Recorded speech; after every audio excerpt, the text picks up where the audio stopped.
اعوذ باللہ من الشیطان الرجیم، میں اللہ تعالی کی پناہ میں آتا ہوں شیطان مردود سے۔ بسم اللہ الرحمن الرحیم، اللہ کے نام سے شروع جو نہایت مہربان رحم والا۔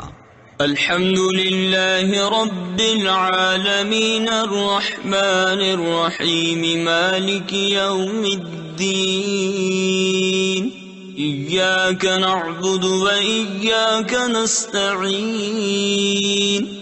سب خوبیاں اللہ کو جو مالک سارے جہان والوں کا، بہت مہربان رحمت والا، روز جزا کا مالک، ہم تجھی کو پوجیں اور تجھی سے مدد چاہیں۔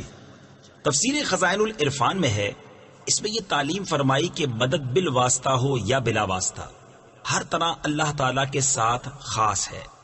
حقیقی مددگار وہی ہے، باقی تمام ذرائع مدد الہی کے مظہر ہیں۔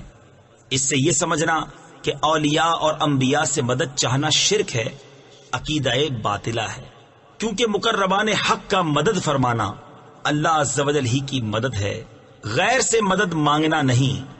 اهدنا الصراط المستقيم صراط الذين أنعمت عليهم غير المغضوب عليهم ولا الضالين۔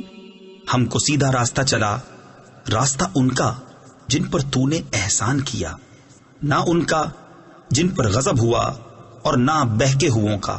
صدق اللہ العظیم۔